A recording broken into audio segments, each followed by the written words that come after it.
These videos showed hundreds, if not thousands, of Uyghurs who were bossed and put on the train and sent to mainland Chinese factories to work. These videos came out right at the time when coronavirus was spreading in China and around the world. When most Chinese companies shutting down, nobody is working.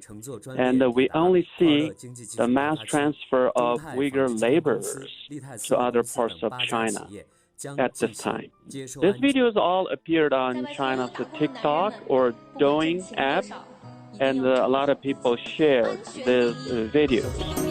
Some of them were actually shared by the Chinese government media. The government is doing a great job sending those young Uyghur men and women into workforce, trying to help them alleviate poverty.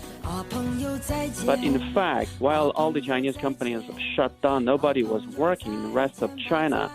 They are forcing these Uyghurs to go to mainland Chinese factories to work. The Uyghur laborers, the young Uyghur men and women, they do not dare to say no when the Chinese government force them or request them to go to mainland Chinese factories to work. If they refuse, they fear that they will be put into camps. And on the videos you can see all of these Uyghurs are very young. They're 20-something, male, female, and all of them are also wearing masks. Clearly, coronavirus is a risk for them. The camps are obviously the internment camps.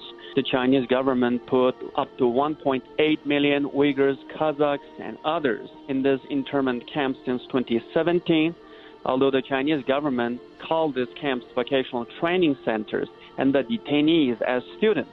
But the overwhelming preponderance of evidence prove that these are in fact internment camps. The people inside are not students, they are detainees. They face 24/7 political indoctrination, lack of food, lack of hygiene, and even torture at these camps. So many Uyghur activists believe that the recent transfer of the Uyghur laborers are actually camp detainees who were forced into labor in Chinese factories in mainland China.